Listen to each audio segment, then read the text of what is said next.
Hello viewers, SB tech Bangla সকলকে স্বাগতম। আজকের ভিডিওর মূল বিষয়বস্তু হচ্ছে বৃত্তিপ্রাপ্ত শিক্ষার্থীদের বিনা বেতনে অধ্যয়নের বিষয়ে নির্দেশনা প্রদান করা হয়েছে, যেটা আজকে আপনাদের সাথে শেয়ার করব। উপযুক্ত বিষয়ের পরিপ্রেক্ষিতে সূত্রস্থ ১ নং স্মারকের অনুচ্ছেদ ৫ নং নির্দেশনায় বর্ণিত আছে, সকল মেধাবৃত্তি ও সাধারণ বৃত্তিপ্রাপ্ত ছাত্রছাত্রী বিনা বেতনে অধ্যয়নের সুযোগ লাভ করবে।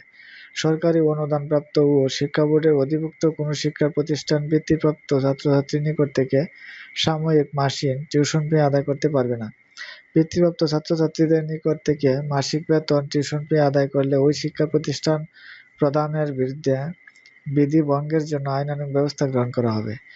এছাড়া সূত্রস্থ ২ নং স্মারকের অনুচ্ছেদ ৩ খ নং নির্দেশনায় বর্ণিত আছে, সকল বৃত্তিপ্রাপ্ত শিক্ষার্থী বিনা বেতনে অধ্যয়নের সুযোগ লাভ করবে। সরকারি অনুমোদিত কোনো শিক্ষা প্রতিষ্ঠান বৃত্তিপ্রাপ্ত শিক্ষার্থীদের নিকট থেকে সাময়িক বেতন দাবি করবে না। বৃত্তিপ্রাপ্ত শিক্ষার্থীদের নিকট থেকে মাসিক বেতন দাবি করলে ওই শিক্ষা প্রতিষ্ঠান প্রদানের বিরুদ্ধে শাস্তিমূলক ব্যবস্থা গ্রহণ করা হবে। এমতাবস্থায় বর্ণিত স্মারকসমূহের নির্দেশনা যথাযথ বাস্তবায়নে প্রয়োজনীয় ব্যবস্থা গ্রহণের জন্য সংশ্লিষ্ট প্রতিষ্ঠান প্রধানগণকে অনুরোধ করা হলো। জুনিয়র স্কুল সার্টিফিকেট জেএসসি ও জুনিয়র দাখিল সার্টিফিকেট জেডিসি পরীক্ষার ফলাফলের ভিত্তিতে বৃত্তি প্রদানের নীতিমালা 2011 সংশোধিত 2014। 2010 সালে জুনিয়র স্কুল সার্টিফিকেট জেএসসি ও জুনিয়র দাখিল সার্টিফিকেট জেডিসি পরীক্ষা চালু হওয়ার প্রেক্ষিতে জেএসসি ও জেডিসি পরীক্ষার ফলাফলের ভিত্তিতে বৃত্তি প্রদানের সিদ্ধান্ত গৃহীত হয়।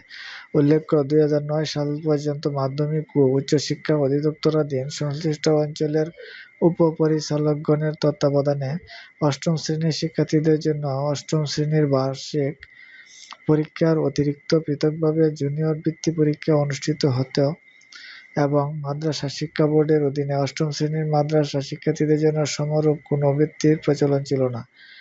এক্ষণে জেএসসি ও জেডিসি পরীক্ষা শিক্ষা বোর্ডসমূহ কর্তৃক পরিচালিত হচ্ছে এবং পরীক্ষার ফলাফল নম্বরের পরিবর্তে গ্রেড পয়েন্ট জিপিএ পদ্ধতিতে প্রকাশ করা হচ্ছে। জেএসসি ও জেডিসি পরীক্ষার ফলাফলের ভিত্তিতে বৃত্তি প্রদানের লক্ষ্যে নিম্নবর্ণিত বৃত্তির নীতিমালা প্রণয়ন করা হলো। জেএসসি ও জেডিসি পরীক্ষার ফলাফলের ভিত্তিতে সরকার কর্তৃক নির্ধারিত বৃত্তির সংখ্যা অনুসারে সংশ্লিষ্ট শিক্ষা বোর্ড হতে মেধাবৃত্তি ও সাধারণ বৃত্তির তালিকা প্রকাশ করা হবে। সংশ্লিষ্ট পরীক্ষার ফলাফলের উপর ভিত্তি করে সরকার কর্তৃক নির্ধারিত মেধাবৃত্তি ও সাধারণ বৃত্তির সংখ্যা পরীক্ষায় উত্তীর্ণ নিয়মিত শিক্ষার্থীদের অনুপাতে উপজেলা থানাওয়ারি বণ্টন হবে। এ বৃত্তির টাকা কেবলমাত্র নবম এবং দশম শ্রেণীতে অধ্যয়নরত ছাত্রছাত্রীরা প্রাপ্য হবেন। সকল বৃত্তির ন্যূনতম যোগ্যতা হবে জিপিএ 3.00। বৃত্তির তালিকা প্রস্তুতের ক্ষেত্রে নিম্নলিখিত বিষয়গুলো পর্যায়ক্রমে অনুসরণ করতে হবে। সংশ্লিষ্ট পরীক্ষায় প্রাপ্ত জিপিএর ভিত্তিতে বৃত্তি প্রদান করা হবে।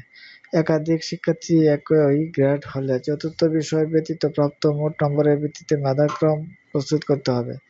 চতুর্থ বিষয় ব্যতীত প্রাপ্ত মোট নম্বর একই হলে চতুর্থ বিষয়সহ প্রাপ্ত মোট নম্বরের ভিত্তিতে মেধাক্রম প্রস্তুত করতে হবে।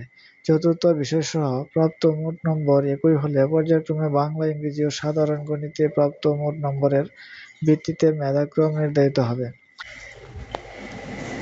উভয় প্রকার মেধা সাধারণ বৃত্তি প্রদানের ক্ষেত্রে থানা উপজেলার সর্বোচ্চ নম্বর ব্যতিক্রমিক নং 3-এর আলোকে ছাত্রছাত্রীদের মেধার ক্রম অনুসারে সমান হারে তালিকা প্রকাশিত হবে।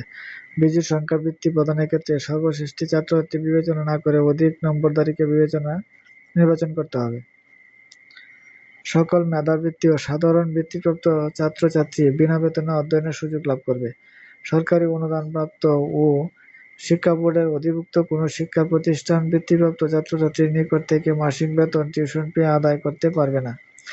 বৃত্তিপ্রাপ্ত ছাত্রছাত্রীদের নিকট থেকে মাসিক বেতন, টিউশন ফি আদায় করলে ওই শিক্ষা প্রতিষ্ঠান প্রদানের বিরুদ্ধে বিধি ভঙ্গের জন্য আইনানুগ ব্যবস্থা গ্রহণ করা হবে।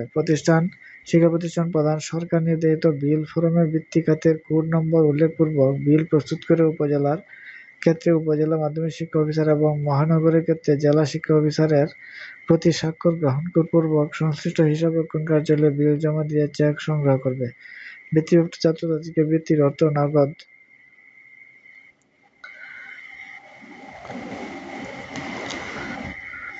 নগদ প্রদানের পরিবর্তে বৃত্তিপ্রাপ্ত শিক্ষার্থীদের স্থায়ী কর্তৃক রাষ্ট্রীয় মালিকানাধীন ব্যাংকসমূহে হিসাব অ্যাকাউন্ট উক্ত হিসাব এর মাধ্যমে বিতরণের ব্যবস্থা গ্রহণ করতে হবে। সকল বৃত্তিপ্রাপ্ত ছাত্রছাত্রী 2 বছর বৃত্তির বার্ষিক ও এককালীন অর্থ উত্তোলন করতে পারবে। সকল বৃত্তি কেবল নিয়মিত পরীক্ষায় অংশগ্রহণকারী উত্তীর্ণ ছাত্রছাত্রীদের মধ্যে মেধানুসারে এবং নীতিমালা অন্যান্য শর্ত মোতাবেক প্রদান করতে হবে। পরীক্ষা কেন্দ্র পরিবর্তনকারী বৃত্তি পাওয়ার উপযুক্ত ছাত্রছাত্রী বৃত্তির মূল শিক্ষা প্রতিষ্ঠানের এলাকা অর্থাৎ সংশ্লিষ্ট উপজেলা থানা নির্দিষ্ট বৃত্তির সংখ্যা হতে বণ্টন করতে হবে।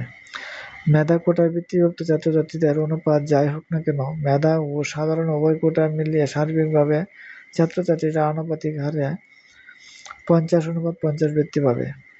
বৃত্তিপ্রাপ্ত ছাত্রছাত্রীদের তালিকা সংশ্লিষ্ট শিক্ষা প্রতিষ্ঠান প্রধান অবশ্যই উপজেলার ক্ষেত্রে উপজেলা মাধ্যমিক শিক্ষা অফিসার এবং মহানগরের ক্ষেত্রে জেলা শিক্ষা অফিসার বরাবর প্রেরণ করে অবগতির জন্য মহাপরিচালক ও আঞ্চলিক উপপরিচালক এবং প্রযোজ্য ক্ষেত্রে সংশ্লিষ্ট জেলা শিক্ষা অফিসারকে অনুলিপি প্রদান করতে হবে। বৃত্তিপ্রাপ্ত ছাত্রছাত্রী এক প্রতিষ্ঠান হতে ছাড়পত্র গ্রহণ করে অন্য প্রতিষ্ঠানে ভর্তি হলে ভর্তিকৃত প্রতিষ্ঠান প্রধান সে তথ্য উপজেলার ক্ষেত্রে উপজেলা মাধ্যমিক শিক্ষা অফিসার এবং মহানগরের ক্ষেত্রে জেলা শিক্ষা অফিসার বরাবর প্রেরণ করে বৃত্তি বদলির আদেশ সংগ্রহ করবেন এবং মহাপরিচালক ও আঞ্চলিক উপপরিচালক এবং প্রযোজ্য ক্ষেত্রে জেলা শিক্ষা অফিসারকে অবহিত করবেন। কোনো শিক্ষার্থী পরীক্ষার ফলাফল অনুসারে বৃত্তি পেয়ে যদি পরবর্তীকালে সরকার অনুমোদিত নির্দিষ্ট বৃত্তি ব্যতিরেকে অন্য কোনো দেশি বা বিদেশি প্রতিষ্ঠান থেকে বৃত্তি পেয়ে থাকে তবে সে 2টি বৃত্তি বুক করতে পারবে। জুনিয়র স্কুল সার্টিফিকেট জেএসসি পরীক্ষার ফলাফলের উপর বৃত্তির হার ও মেয়াদ এখানে দেওয়া হয়েছে। জুনিয়র মেধা এগুলো আপনারা দেখে নেবেন। বৃত্তি প্রদানের বিদ্যমান নীতিমালা স্মারক নং এত তারিখ এত 8ম শ্রেণীর শেষে জুনিয়র বৃত্তি ফলাফলের ভিত্তিতে প্রদত্ত মেধাবৃত্তি ও সাধারণ বৃত্তির অংশটুকুর পরিবর্তনক্রমে নীতিমালা জারি করা হলো। উক্ত নীতিমালা অন্যান্য অংশ অপরিবর্তিত থাকবে। হ্যালো ভিউয়ার্স, আজকের ভিডিওটা এ পর্যন্ত ছিল। ভিডিওটার মূল বিষয়বস্তু হচ্ছে বৃত্তিপ্রাপ্ত শিক্ষার্থীদের বিনা বেতনে অধ্যয়নের সুযোগ দিতে হবে। যারা বৃত্তি 5ম শ্রেণীতে এবং 8ম শ্রেণীতে যারা বৃত্তি পায় তাদেরকে প্রতিষ্ঠানে কোনো মাসিক বেতন ভাতা নেওয়া যাবে না, টিউশন ফি নেওয়া যাবে না। তারা বিনা পয়সায় অধ্যয়ন করবে এবং যদি কোনো শিক্ষা প্রতিষ্ঠান মাসিক বেতন নেয় সেটা যদি প্রমাণিত হয় তাহলে প্রতিষ্ঠান প্রদানের বিরুদ্ধে আইনানুগ ব্যবস্থা গ্রহণ করা হবে। তাই মূলত বৃত্তিপ্রাপ্ত শিক্ষার্থীরা বিনা বেতনেই প্রতিষ্ঠানে অধ্যয়ন করবে, তাদের কাছ থেকে কোনো টাকা পয়সা নেওয়া যাবে না। হ্যালো ভিউয়ার্স, আজকের ভিডিওটা এ পর্যন্ত ছিল। আমার চ্যানেলে নতুন না থাকলে চ্যানেলটা সাবস্ক্রাইব করে রাখবেন যাতে পরবর্তী ভিডিও আপলোডের সাথে নোটিফিকেশন পেয়ে যান। ওকে, থ্যাংক ইউ, ধন্যবাদ।